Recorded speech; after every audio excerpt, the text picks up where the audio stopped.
MPSC वर जीवापाड प्रेम करणाऱ्या सर्व स्पर्धकांना माझा नमस्कार। पठार म्हणजे काय, what is mean by plateau video पाहिला का? हो, व्हेरी गुड। कारण की तो कॉन्सेप्ट आधी समजून घ्यावा लागेल ना, पठार म्हणजे काय, मग तेव्हाच वर्गीकरण समजेल। बरोबर आहे, राईट। आज काय बघणार आहोत आपण?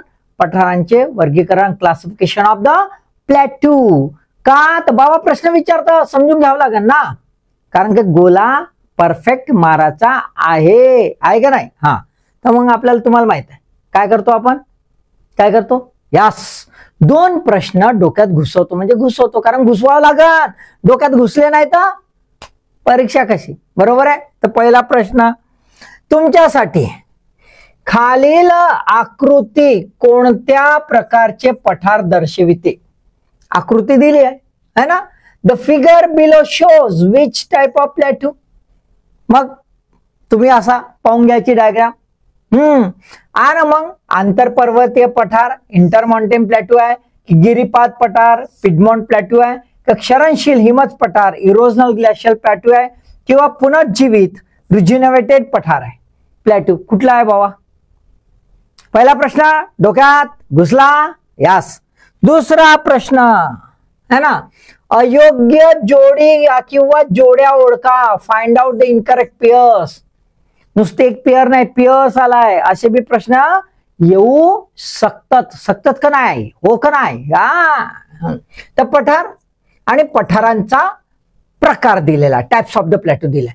महाबळेश्वर तरुण पठार यंग प्लॅट्यू, रांची प्रौढ पठार मॅच्युअर प्लॅट्यू आणि हजारीबाग जुने पठार ओल्ड प्लॅट्यू। आता कोणती इनकरेक्ट आहे ते आपल्याला पाहून घ्यायचं आहे आणि त्याच्यानुसार आपल्याला उत्तर शोधायचं आहे ना। आता हे दोन प्रश्न तुमच्या डोक्यात घुसले असतील तर तुम्हाला लक्षात आलं असेल कशा प्रकारचे प्रश्न राहू शकते, अजून वेगवेगळ्या प्रकारचे राहू शकते। हे दोन प्रश्न कशासाठी? आता तुम्ही जेव्हा पठारांचं वर्गीकरण समजून घ्याल पूर्ण व्हिडिओमध्ये, तर अशा प्रकारचे प्रश्न डोक्यात ठेवून समजून घ्याल, हा उद्देश। कारण की प्रश्न बनवण्याची सवय असेल तर उत्तर येतील, आणि उत्तर आणि प्रश्न सोबत असतील तर परीक्षा सोबत असेल, आणि परीक्षा सोबत असेल तर नोकरी आपल्या सोबत आहेच। बरोबर आहे, लक्षात आलं का? आलं? हा, मग आता व्हिडिओ समजून घ्यायचा, कारण दोन प्रश्न मग सोडवून पाहायचे आणि डेअरिंग कडून कॉमेंट मध्ये लिहून पाहायचा। जमला तर जमला, आता नाही समजले तर पुन्हा व्हिडिओ पाहायचा, कारण दिस इज द ओनली प्रोसेस। अशीच प्रक्रिया आहे, अशा प्रक्रियेतून जो जातो तोच पास होतो। आता असं न करताना कोणी झाला असेल ना तर तो हो फोमाडेंग फेकते, लक्षात आलं का? किंवा जमला तुक्का, किस्मत कनेक्शन है ना। तर चला आता व्हिडिओ पाहून घेऊ। वर्गीकरणाचे आधार, the basis of a classification of plateau किती दिलेले आहेत? 6। किती? 6। उत्पत्तीचा मार्ग मोड ऑफ ओरिजिन, याच्यानुसार भौगोलिक स्थान जिओग्राफिकल लोकेशन, अपक्षरण चक्र सायकल ऑफ इरोजन, विस्तार व आकार साइज अँड शेप, पृष्ठभागाची ठेवण सरफेस कॉन्फिगरेशन आणि हवामान क्लायमेट, इतके भरभरून बरोबर आहे। पण काय पॉप्युलर आहे ते पण घेऊया आपण, आणि अशा डेप्थ मध्ये एकदा समजलो आपण तर मग विचार बाबा एमपीएससी ला म्हणायचं, युपीएससी ला विचार, तुला काय विचारायचं आहे, हाव मी तयार। बरोबर आहे की नाही? तर पहिल्यांदा आपण बघून घेऊया एक टप्प्यानुसार।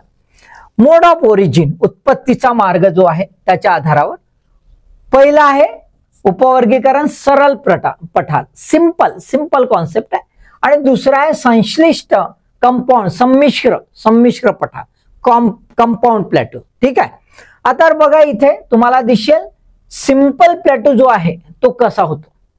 तर सिंपल प्लॅट्यू म्हणजे हा बाह्यांगत प्रभावाने, बाह्यांगत म्हणजे ऊन वारा पाऊस हिम है ना, या सर्व याच्याने कुठला परिणाम होतो?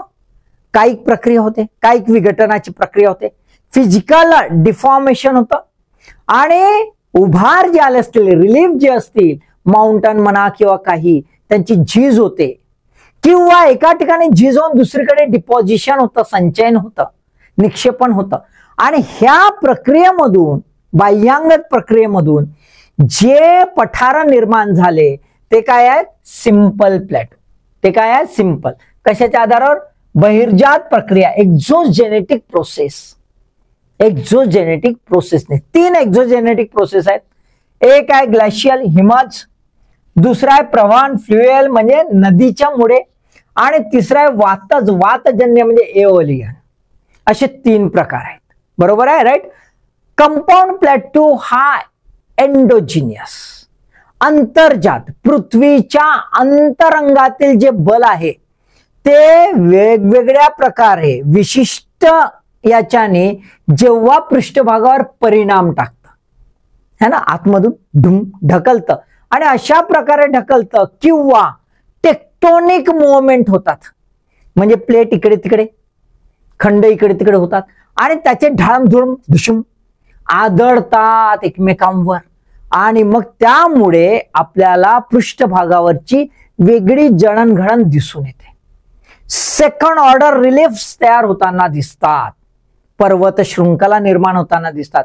त्याच सोबत म्हणजे पर्वत शृंखलेच्या निर्मिती सोबतच आपल्याला त्यातील काही भाग जे आहेत ते पठारामध्ये निर्मिती, पठारामध्ये बदल होताना दिसतात.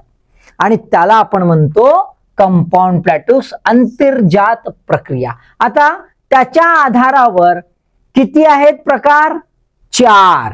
एक आहे इंटरमॉन्टेन, दुसरा आहे म्हणजे आंतर पर्वतीय, दुसरं आहे पिडमॉन्ट म्हणजे गिरिपाद, तिसरं घुमटाकार डोम्ड आणि चौथं शिलारसीय लावा प्लॅटो किंवा लावा बेस्ड, है ना. हे जे 4 प्लॅटो ऍक्च्युअली हे ट्रू प्लॅटो नाही आहेत, कारण की आधी काहीतरी रिलीफ आहे आणि मग त्याचं इरोजन होऊन किंवा एका ठिकाणी फ्लो चाललाय आणि कुठेतरी डिपॉझिशन होऊन तयार होतं. त्याच्यामुळे एक्झॅक्टली याला प्लॅटो आपण जे आहेत खरे प्लॅटो म्हणत नाही. पण ट्रू प्लॅटो कुठले आहेत? Compound plateaus are true plateau. खऱ्या अर्थाने जेव्हा आपण पठार हा शब्द वापरतो तेव्हा आपल्याला हे 4 प्रकारचे पठार नजरेसमोर येतात, है ना. म्हणून यांना आपण ट्रू प्लॅटो म्हणतो. अंतर्जात, पृथ्वीच्या अंतरंगातून होतं निर्माण, है ना. त्यातील जे काही बल निर्माण होतात त्याच्या आधारावर होतं आणि म्हणून याला डायस्ट्रोपिक प्लॅटो, भूविवर्तनी पठार किंवा प्लेट मुवमेंट्स होतात, टेक्टोनिक प्लॅटो, भूसंचारिक पठार असं म्हणतात. जगातील जेवढे काही एक्सटेन्सिव्ह पठार आहेत, extensive, most extensive, most highest, सर्वात उंच, तिब्बत वगैरे सर्वात उंच आणि खूप अधिक कॉम्प्लेक्स असलेले जे पठार आहेत ते कुठले आहेत? कंपाऊंड प्लॅटो, संश्लिष्ट प्लॅटो. 4 प्रकार लक्षात आले? क्लिअर? ओके, ठीक आहे. आता हे जे आहेत उत्पत्तीच्या मार्गावर बघितलं, मोड ऑफ ओरिजिन. आता आपण बघूया भौगोलिक, जिओग्राफिकल. हे इथे लगेच यासाठी दिलं कारण की यातले हे जे 2 आहेत, आंतरपर्वतीय आणि गिरिपाद, इंटरमॉन्टेन आणि पिडमॉन्ट, यांना एक तर कंपाऊंड प्लॅटोस म्हणतात आणि सोबत भौगोलिक आधारावर जेव्हा हे वर्गीकरण होतं तिथे सुद्धा यांना गृहीत धरल्या जातं. बघा इथे दिसते आहे इंटरमॉन्टेन आणि पिडमॉन्ट दिसतं तुम्हाला. आणि सोबत 2 उपप्रकार म्हणजे महाद्वीपीय कॉन्टिनेंटल आणि किनारपट्टीय कोस्टल प्लॅटो, असे 2 प्रकारचे प्लॅटो. कशाच्या आधारावर? भौगोलिक स्थान, जिओग्राफिकल लोकेशन्स. कारण तुम्हाला प्रश्न विचारू शकता सोपा सोपा, खालील पैकी कोणते पठार हे संश्लिष्ट संमिश्र पठार आहे किंवा भौगोलिक आधारावर कोणते प्रकार पठार जे आहेत ते गृहीत धरल्या जातात, or water may be. Getting the point? म्हणून प्रश्न डोक्यात आलं लक्षात, आलं लक्षात. असे बनवत राहायचे, जेव्हा आपण अभ्यास करतो ना बनवत राहायचे. जेवढे प्रश्न तेवढे उत्तर, तेवढे उत्तर तेवढा पेपर आपला. बरोबर आहे? तर आता आपण बघूया दुसरं आहे सिंपल. आता याच्यातलं बघायला सिंपल बघूया कारण की आपल्याला ते समजून घ्यायचं आहे मग, है ना. सिंपल प्लॅटो आणि कंपाऊंड प्लॅटो. तर सिंपल याच्यात हिमज, प्रवहन आणि वातज म्हणजे ग्लॅशियल, फ्लुएल आणि एओलियन. आता ग्लॅशियल जे आहे ते दोन प्रकारचं. एक आहे जेव्हा बर्फ जेव्हा म्हणजे हिमज जो आहे, हिमोड जेव्हा पुढे पुढे सरकत असतो, तो घासत असतो, घर्षण करतो, खालच्या बाजूनी घर्षण करतो. आता तो जर उभार वरून जात असेल, रिलीफ वरून जात असेल, उंच भागावरून जात असेल, तर त्याची झीज करून टाकेल. त्याची काय करेल? झीज करून टाकेल. म्हणजे इरोजनल प्रकारचं आपल्याला जे पठार आहे ते आपल्याला दिसेल, है ना. लोअर हाईट असेल, याची हाईट ही कमी असेल, पण राऊंडेड शेप असेल आणि शार्प रिलीफ असेल. असा असेल आणि असा राऊंड झाला असेल, असा असेल आणि असा राऊंड झाला असेल. बघा तुम्हाला दिसते. गरवाल हे त्याचं उदाहरण दिलेलं आहे. दुसरं आहे निक्षेपणीय, डिपॉझिशनल, है ना. ते काय करतं? आता हिमोड किंवा हिमनदी जी आहे ती आपल्या सोबत वेगवेगळ्या प्रकारचं गाळ आणतं, त्याला मोराइन्स म्हणतात. आता हे एवढे मोराइन्स आणतंय, आजूबाजूचे, बाजूने, मधातून, वरून सगळं घासत आणतं. एका ठिकाणी साचवत नाही. तिथे काय होतंय? Deposit formed low plateau. खूप उंच होत नाही, कारण असं खालून नाही आलेलं आहे ना, वरून आलेलं आहे, उंच होत नाही, पण बऱ्यापैकी त्याचा पठार तयार होतो, लो प्लॅटू तयार होतात. जर्मनीला जर बघाल तर अशा प्रकारचे पठार, डिपॉझिशनल ग्लॅशियल पठार आपल्याला दिसतात ड्युरिंग प्लिस्टोसिन पिरियड. प्लिस्टोसिन कालखंडामध्ये तयार झालेले दिसून येतात. काश्मीरमध्ये जेव्हा आपण मार्ग हा शब्द ऐकतो, जसं गुलमार्ग आहे, सोनमार्ग आहे, है ना. हे मार्ग म्हणजे काय आहेत? हे पठार आहेत. हे कसे तयार झालेत? हजारो लाखो वर्षाच्या ग्लॅशियल डिपॉझिशनमुळे तयार झालेले पठार आहे. त्याला गुलमार्ग वगैरे फिरायला जातात ना, बम आईस, ते होत.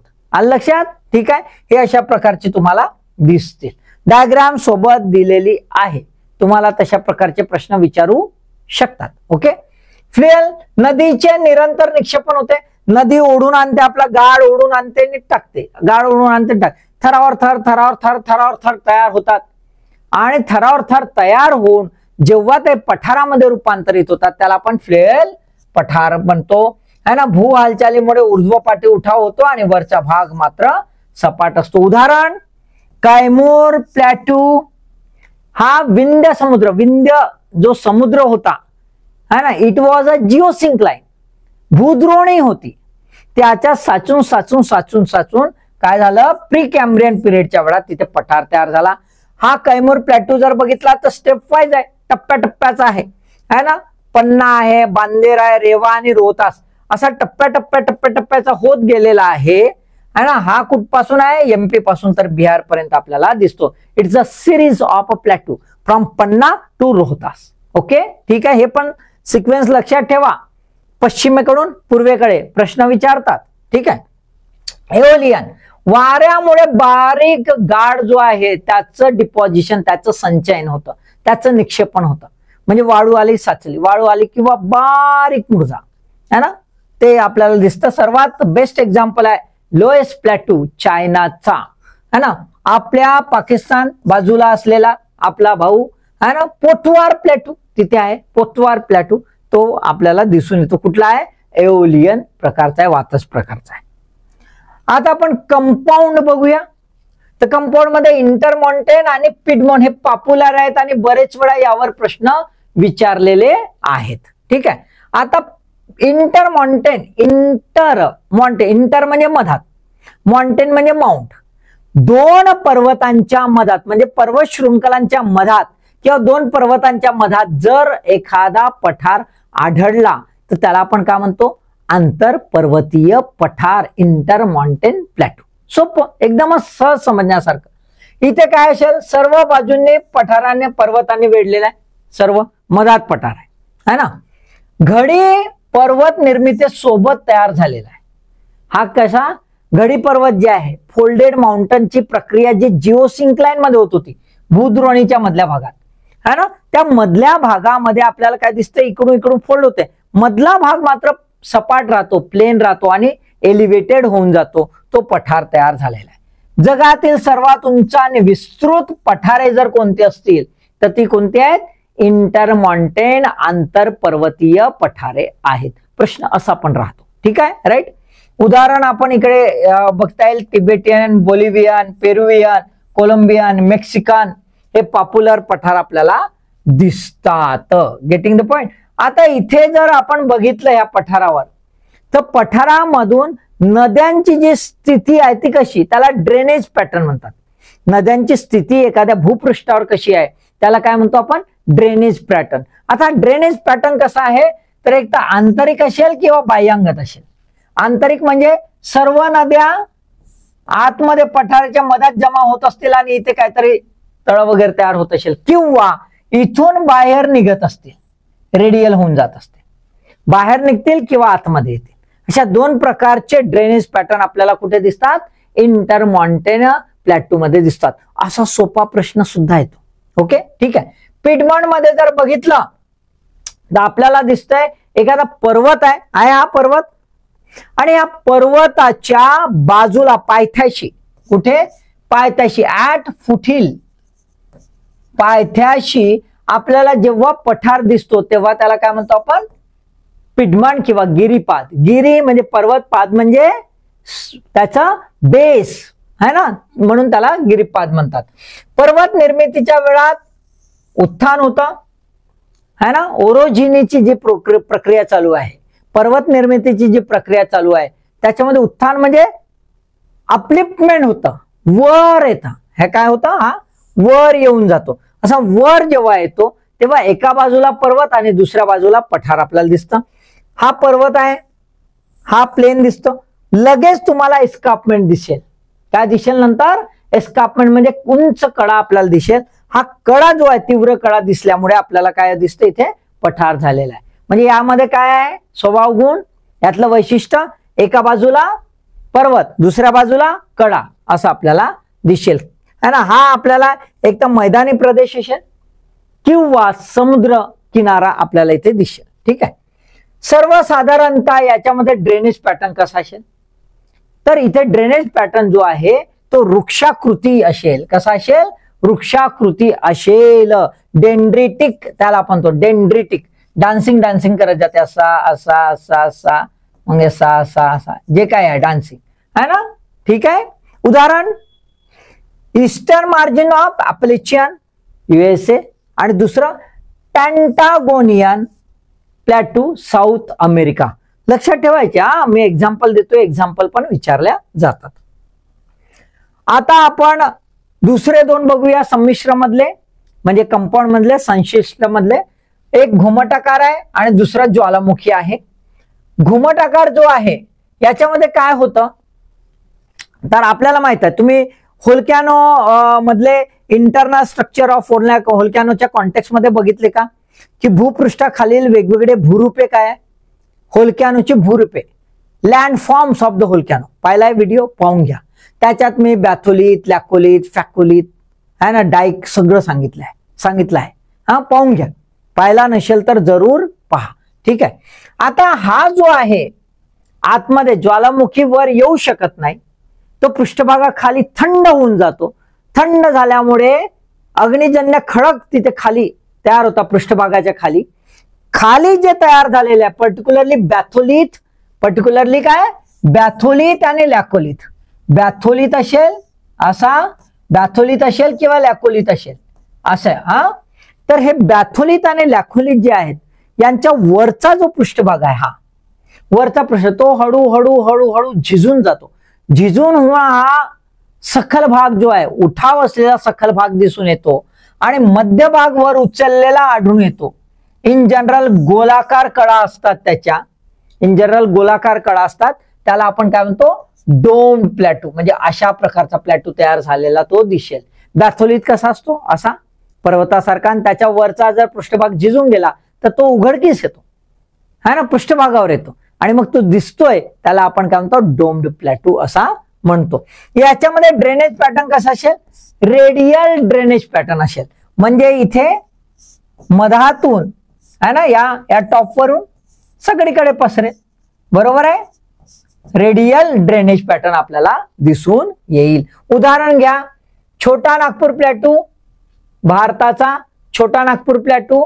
दुसरा आहे ओझराक प्लॅटू जो आहे USA चा, तो पण आपल्याला दिसेल. आता ओझराक प्लॅटोच्या बद्दल थोडीशी अजून माहिती महत्वाचं आहे.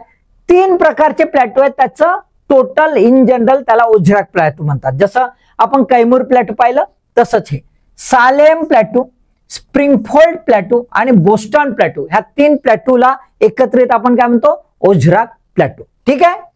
आता ज्वालामुखी प्लॅटो, ज्वालामुखी म्हणजे ज्वालामुखीचा उद्रेक होतो. इथे उद्रेक नाही, हा आंतरिक आहेत फॉर्म्स, इथे उद्रेक होतो. उद्रेक कसा होतो, फिशर फॉर्म, आणि हळूहळू लावा वर येतो थंड होतो, वर येतो थंड होतो, थरावर थर साचत असा उंच भाग होऊन जातो आणि तो पठारात मध्ये रूपांतरित होतो. हियर सी द बसाल्ट शिलारसाचा जड थर तयार झालाय, दीर्घकालीन थर संचित होत जातो आणि मग मात्र आपल्याला काय दिसतं, उंच कडा असा तीव्र असा भाग, असा आपल्याला अशा प्रकारचा आपल्याला पठार दिसेल. सर्वात पॉप्युलर पठार जर आपण बघितलं तर पेनिन्सुलर इंडिया है ना. पेनिन्सुलर इंडिया हा पठार मोठा पठार आहे. किती आहे, 7,74,000 किलोमीटर स्क्वेअर, म्हणजे 3 लाख स्क्वेअर माइल्स. आणि कोलंबियन पठार जर बघितला आपण तर हा 20 लेयर्स आहे त्याच्यावर. किती लेयर आहेत, 20 लेयर्स तयार झालेले आहेत. आता याच्यामध्ये जर बघितलं आपण ड्रेनेज पॅटर्न, तर ड्रेनेज पॅटर्न भौगोलिक स्थितीनुसार, म्हणजे ऍक्च्युअली टेरेन कसा आहे त्या पठाराचा त्याच्या आधारावर आहे. इथे नाव घेतल्यामुळे लगेच, जसं डोम प्लॅटू मध्ये आपण काय म्हटलं, रेडियल. कसं म्हटलं, रेडियल. इथे आपण लगेच म्हटलं आहे की अरिय निस्सार रेडियल आहे. इथे तसं नाही, इथे काय आहे, त्या पठाराची भौगोलिक स्थिती, जिओग्राफिकल पोझिशन कशी आहे त्याच्या आधारावर आपल्याला दिसून येतं. तर इथे जर बघितलं पेनिन्सुलर इंडिया, इथे काय दिसतं, कॉन्कॉर्डंट ड्रेनेज आहे, सुसंवादी अनुरूप निस्सार आहे. अशा नद्या चालल्या आहेत, सुसंवादी आहेत, बरोबर चांगला रिदम मध्ये है ना, उताराला घेऊन. इथे कोलंबियन प्लॅटो मध्ये डेंड्रिटिक है ना, का तर कोलंबियन प्लॅटो थोडासा डोम्ड शेप आहे. कोलंबिया प्लॅटो कसा आहे, डोम, त्यामुळे रेडियल आहे.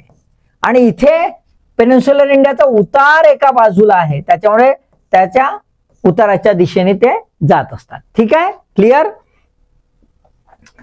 त्याच्यानंतर आपण बघूया भौगोलिक आधारावर. भौगोलिक आधारावर 2 तर आपण पिगमेंट बघितले, गिरिपाद आणि आंतरपर्वतीय म्हणजे इंटरमॉन्टेन, हे पण भौगोलिक मध्ये येतात, ते आपण आधी बघितलंय. आता हे 2 पाहून घेऊ, महाद्वीपीय पठार आणि किनारपट्टीय पठार. महाद्वीपीय कॉन्टिनेंटल, आता बघा लक्षात घ्या, खूप सुंदर महत्वाचं आहे. आपण काय बघतोय, असा जेव्हा प्लॅटो काढला जातो तेव्हा हा कोणत्या प्रकारचा आहे, गिरिपाद, पिडमंट, बरोबर आहे. इथे काय म्हणतो, कॉन्टिनेंटल प्लॅटो मध्ये पर्वतापासून दूर, ह्या पर्वताच्या जवळ नाही, म्हणजे असा पर्वत असेल आणि इथे लगेच पठार असेल नाही, इथे काहीतरी प्लेन असेल ना मग पठार असेल, म्हणजे पर्वतापासून दूर. परंतु किनारपट्टी मैदानांनी वेढलेला, किनारपट्टी किंवा मैदानाने वेढलेला आपल्याला इथे प्लेन आहे आणि इथे पठार आहे असं आपल्याला दिसून येईल. किंवा आता बघा महत्वाचं आहे, किंवा 1 किंवा 2 बाजूने पर्वत असेल, 1 किंवा 2 बाजूने पर्वत असेल, पण पर्वताच्या पायथ्याशी येणार नाही. पायथ्याशी आला तर काय झाला, पिडमंट, बरोबर आहे, राईट. आता इथे जर बघा मी डायग्राम अशी काढून दिली, हा प्लेन तयार केला आणि इकडे कोस्टल एरिया तयार केला आणि मधात हा प्लॅटो आपल्याला दिसतो. अशी डायग्राम दिसली तर काय म्हणा, कॉन्टिनेंटल प्लॅटो. उदाहरण बघा, डेक्कन प्लॅटो आहे ना, बरोबर आहे, Arabian plateau, Australian plateau, south African plateau, even Antarctica आणि ग्रीनलँड प्लॅटोला सुद्धा न्यू कॉन्टिनेंटल प्लॅटो असं आपण संबोधतो, म्हणतो. लक्षात आलं, क्लिअर झाला, ओके. चला आता किनारपट्टीय कोस्टल तर सोपाच आहे. किनारपट्टी म्हणला तर असं बाबा समुद्राच्या बाजूलेच असंच ना, यस, किनारपट्टीला लागूनच असला पाहिजे. आता हा झाला कशामुळे, just because of the upliftment है ना, just because of the upliftment of the coastal area. Coastal area म्हणजे असा समुद्र आहे आणि हा एरिया असा वर येऊन गेला, हा एरिया वर आला, upliftment of the coastal area and because of it the coastal plateau is created. Okay, उदाहरणार्थ कोरोमंडल कोस्टल अपलँड, उदाहरण काय दिलाय, कोरोमंडल, कोस्टल, अपलँड. क्लिअर. आता भौगोलिक याचे माहित झाले. पिडमंड आणि इंटरमॉन्टेन आहेत, सोबत कॉन्टिनेंटल आणि कोस्टल. ओके. आता आपण दुसरं बघूया, ते म्हणजे कुठलं आहे? Based on the cycle of erosion, अपक्षरण चक्रानुसार पठारांचे वर्गीकरण. हे वर्गीकरण कोणी दिलेलं आहे? इथे नाव आहे बघा बाबा, A.K. लोबेक. कधी कधी प्रश्न विचारतात अशी, म्हणून नाव लक्षात ठेवा, A.K. लोबेक. आता आपण बघून घेऊया की अपक्षरणाच्या आधार, कारण हे पण पॉप्युलर प्रकार आहेत. किती दिलेले आहेत? 1, 2, 3 आणि इकडे आहे 4. 3 पॉप्युलर आहेत. कुठला आहेत? तरुण, प्रौढ आणि जुने, है ना. यंग प्लॅटू, नव पठार. प्रौढ म्हणजे मॅच्युअर, परिपूर्ण पठार. आणि ओल्ड, म्हातारा, ज्याला आपण म्हणूया, असे आपल्याला दिसेल.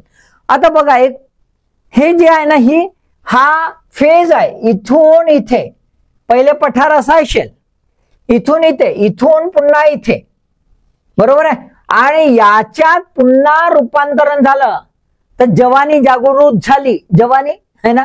तर मग हा जवानी पुन्हा जवानी, हा गाणं नाही. हा तरुण नव पठार पहिल्यांदा समजून घेऊ. क्षितिज समांतर खडक रचना असेल. कसं असेल? क्षितिज समांतर, ऑलमोस्ट हॉरिझॉन्टल रॉकबेट असतील. डिस्टर्बन्स नाही झालेला आहे, डिस्टर्बन्स झालेलं नाहीये. प्लेन असेल, पृष्ठभाग कसा असेल? प्लेन असेल सहसा. ओके. अल्प प्रमाणात नद्या असतील, फारच कमी नद्या असतील, मोजक्या नद्या असतील, पण नद्यांनी मस्त कार्य केलं असेल, त्यामुळे तिथे तुम्हाला काय दिसेल? कॅनियॉन दिसेल, घळई दिसेल. घळई, दरी नाही, व्हॅली नाही, घळई. अत्यंत खोल, अरुंद, narrow but deep, narrow but deep, है ना. Narrow but deep. सोबत तुटलेला कळा दिसेल, बॉर्डर बाय एस्कार्पमेंट. तुटलेले कडे दिसतील, खचण्याची प्रक्रिया सुरू आहे ना. तुटलेले कडे दिसतील तुम्हाला. हे बघा अशा प्रकारे खोल वर गेलेला आहे, दिसतंय तुम्हाला, बरोबर आहे. इथे बघा मी दिलेला आहे कोलोरॅडो. हे कुठला आहे? खाली कोलोरॅडो. ओके. तर बघा कोलोरॅडो प्लॅटू आहे, कोलोरॅडो रिव्हरने तयार केली आहे. आणि त्या कोलोरॅडो रिव्हरने जे घळे तयार केले, कॅनियन, त्याला काय म्हणतो आपण? ग्रँड कॅनियन, है ना. त्याची डेप्थ किती आहे? 1.6 किलोमीटर. एवढी खोल आहे, खतरनाक. उडीच मारली की मस्त माणूस खालचा डायरेक्ट. हा बरोबर आहे. त्यानंतर इडाहो प्लॅटू, हा पण अमेरिकेमध्ये आहे. आपल्या भारतामध्ये जर बघितलं, महाराष्ट्रामध्ये आपल्याला 2 दिसते. एक महाबळेश्वर प्लॅटू आणि दुसरा आहे खंडाला अपलँड. हे कसे आहेत? यंग आहेत, तरुण आहेत. त्यांचा पृष्ठभाग हॉरिझॉन्टल आहे. फार कमी खाच खडगे आहेत, कमीत कमी नद्या आहेत, पण नद्यांनी भरपूर वर्क केलेला आहे आणि खूप खोल घळई तयार केलेली आहे. क्लिअर? क्लिअर. ओके. त्याच्यानंतर पृष्ठभाग व्हायला लागला खडबडीत. विच्छेदित पृष्ठभाग, डिसेक्टेड सरफेस. कसा आहे? Dissected surface. मग डिसेक्टेड म्हणजे नालीदार आहे, चढ उतार आहे, असमान आहे.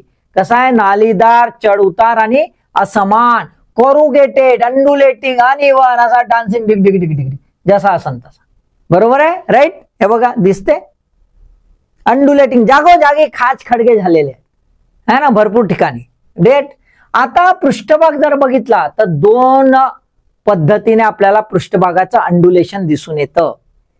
जर हा पठार है ना, जो पठार आता मॅच्युअर स्टेजला गेलाय, तो जर एरिड कंडिशन मध्ये असेल, शुष्क प्रदेशात असेल, डेझर्ट कंडिशन मध्ये असेल, तर त्याची स्थिती वेगळी.